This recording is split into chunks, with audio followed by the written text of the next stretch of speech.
Hey, I'm Anna, and you're watching the English Fluency Journey channel. And in this video, I want to talk about strategies and methods to learn a language. So let's get to work.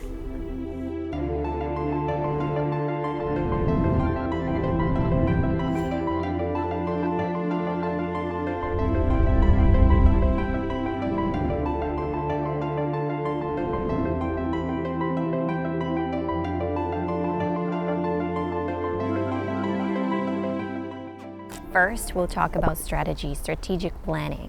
This is where we have to take a look at a bigger picture, and this is where we have to identify opportunities and minimize fails. To put it easily and understandably, it means figuring out all the things you need to do and all the steps you need to take to accomplish your goal. To perform analysis and monitor progress. Primarily, and this is essential, to have an ultimate goal, to set an ultimate goal for yourself. Meaning, how do you see yourself in the future in terms of English language? We already know that you want to learn English. Foremost, what do you need it for? Why do you want to learn English? Maybe for traveling, so you want to travel and communicate with people freely from all around the world. Maybe for your job, so either you want to get a promotion or you see yourself giving presentations in English and negotiating with other international companies. Or perhaps you want to study or work in an English-speaking country, or you just love this language so much, so you want to learn it for yourself. Whatever your goal is, figure it out. Knowing this, knowing your goal, at least what you're moving towards, helps you in taking your next steps. And what is even more important, what do you need to concentrate on? If you want to study abroad, then most likely you will have to take IELTS or a TOEFL exam. And it's clear that the first thing you need to concentrate on is on getting ready to take the test. If you need it for traveling, then you have to concentrate on this concrete topic by watching videos about traveling, following someone on social media who travels a lot and posts about this in English, learning traveling vocabulary and phrases, and let's say joining speaking clubs so that you can actually use something that you learned. And this point is important. Join a speaking club anyway, no matter what you need English for. It's going to help you in developing your communication skills.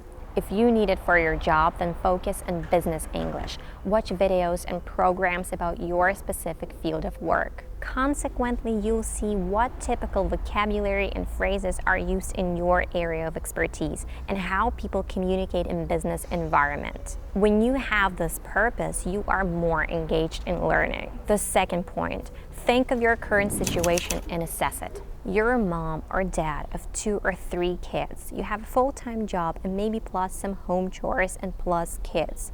You're an entrepreneur and maybe you have a pretty much flexible schedule, or you're a student, or you're someone who has a lot of free time. Now think how many hours and when you can spend studying and add it to your schedule. This is important. Start slowly, but be consistent. I can't stress it enough. You have to make it a habit first. If you really can't force yourself to study on your own, then sign up for a class. You'll kind of obligate yourself to go there, and hopefully it'll become a habit. And also here you have to evaluate your financial situation. If you can hire a teacher or take a good course, that's awesome. Or maybe you need to be thrifty for some time to save enough money to take a course. If you can't, don't worry and don't get frustrated. That's life. We are all in different circumstances, but they do not determine our future. Yes, you're going to have to work on your own and develop a strong willpower, and that's terrific. Being able to self-educate, that's the greatest gift you can give to yourself. Now, your circumstances may change, something may come up. You gotta be flexible. If you didn't get the chance to study yesterday, you can go an extra mile tomorrow, and this is always praiseworthy. Step number 3 is to figure out our weak spots. What is the hardest for me? Is it grammar? Is it pronunciation? Am I a very shy person and that affects my communication skills? Or maybe it's listening skills. Or whatever you think your Achilles heel is, so to speak. Why do we need this? Because we need to prioritize. Knowing this, you actually will be able to plan your learning process better because you'll know what you need to concentrate on and where to even start. Since a lot of the times people are confused, like what do I even start with? What do I need to pay more attention to? And at the end, their attention is too scattered, like, oh my God, I need pronunciation and grammar and listening and speaking and reading books and blah, blah, blah. You gotta start smart so not to discombobulate yourself. And then little by little, you can add up everything else to your studying process. Eventually, you'll see that grammar rules finally started to make sense, and you don't think of every word you want to use, whether it's relevant or not. And you'll be able to read books for pleasure, not looking up every other word. And you'll be able to communicate freely in English without any fear, merely enjoying pleasant conversations. Sounds great, right? There's just a little process to it. So, the goal is set. The approximate route to this goal is set. The circumstances are assessed. Now let's talk about how can we approach our learning process and incorporate it with our strategy, about methods that you can use to learn English. Let's call them your preferences.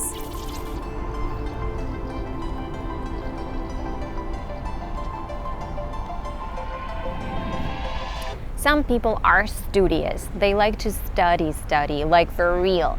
They like grammar, rules, and everything to be clear and in order.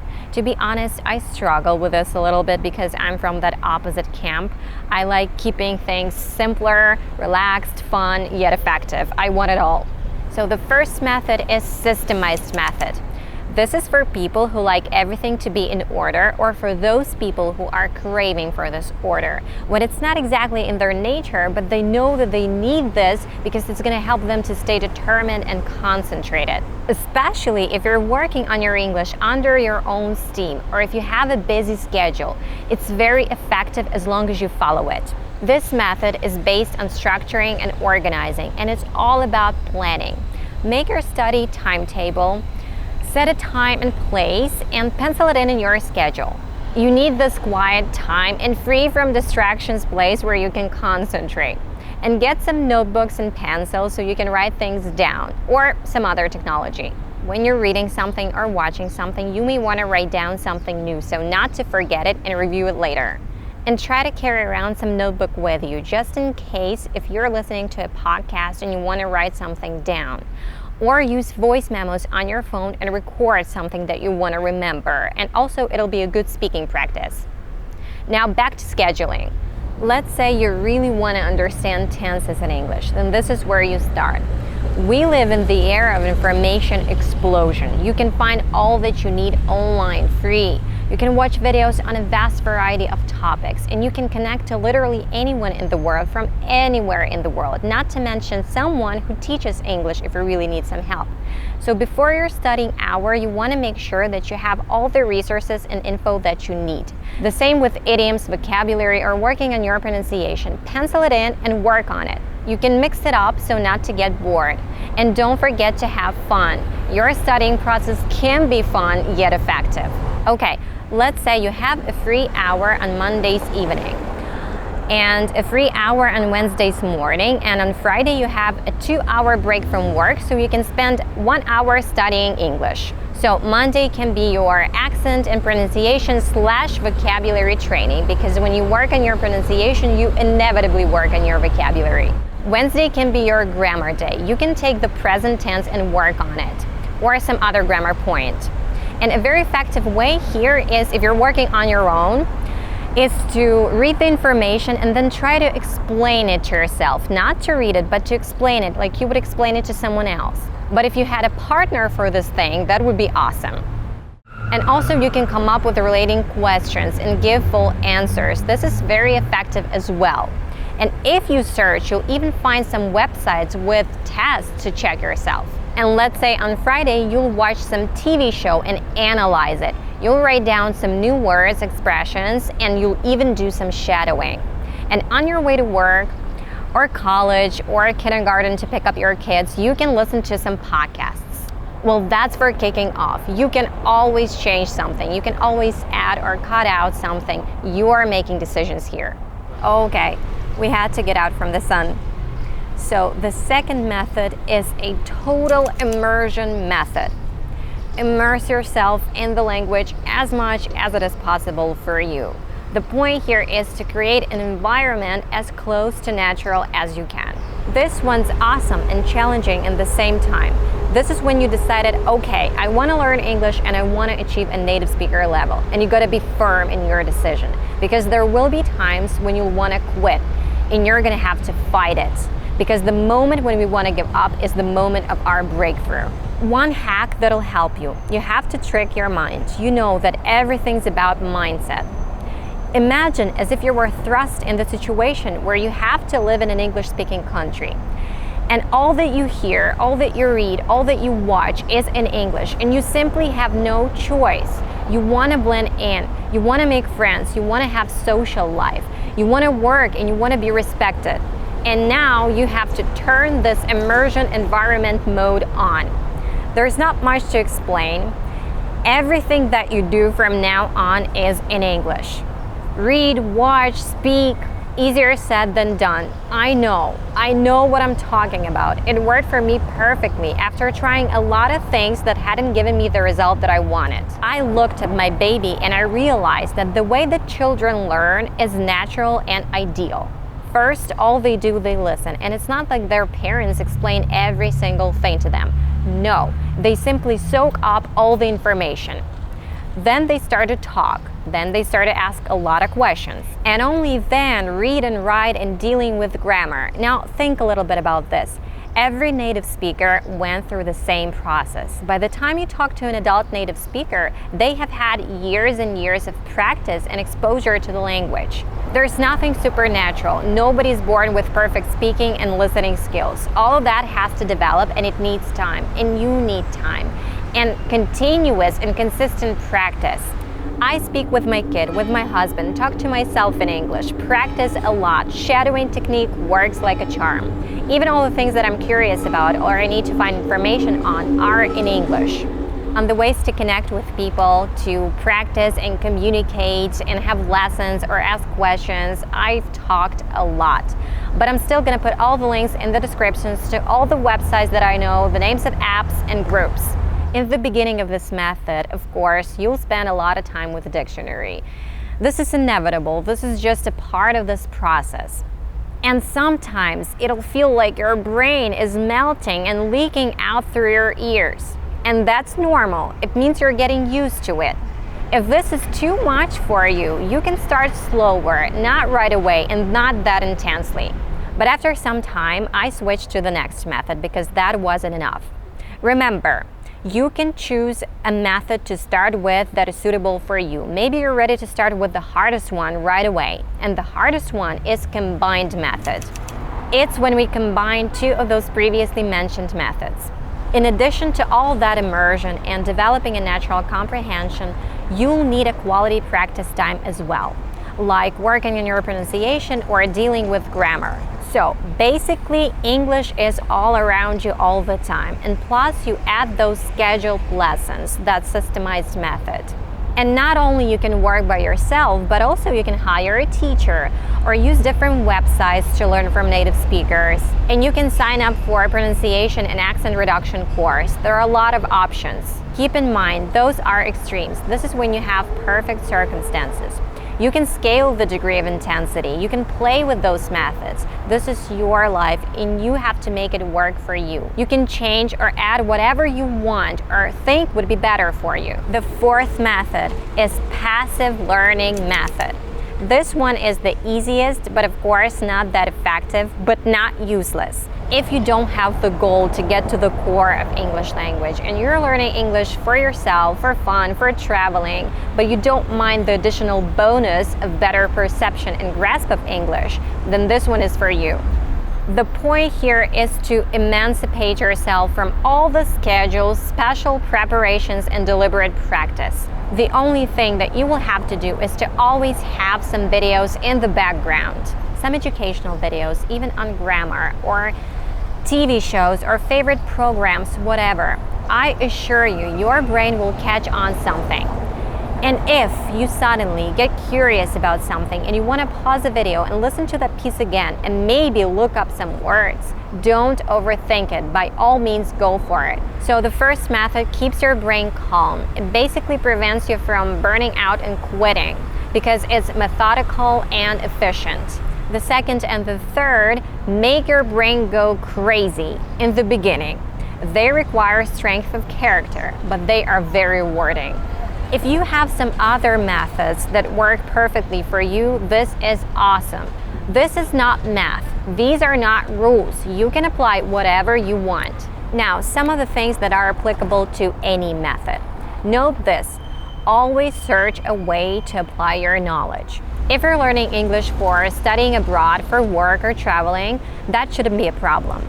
But if you're learning English for yourself, or just in case that you'll need it, then speaking clubs, conversation partners, there are a lot of Facebook groups where people learn English, including posting on your social media in English.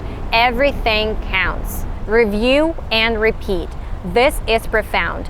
Always review new information, and repetition, repetition, repetition. Record yourself speaking on any topic and then analyze your pronunciation and grammar mistakes. You may not notice them while you're speaking because your brain is busy with other things, but then when you listen to yourself, you can actually catch them and correct them.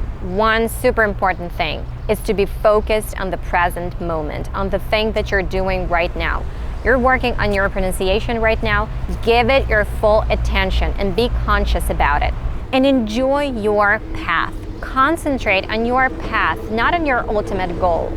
You have already figured it out, and that's great. Now let it go. You know this. You have your strategy. You have many different methods. Don't think about that future thing every single day. Like, okay, today I've done this, but I don't feel like I've gotten any closer to my goal. Or it's been a month and I still don't know a lot of things.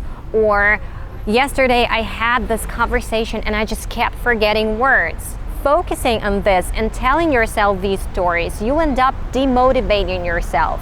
And the next thing you know, you'll find yourself thinking, okay, I was supposed to study today, but what's the point? And that's gonna throw you back to the beginning again. Focus on the present. Tell yourself, today I've done a great job and tomorrow I'll do even better.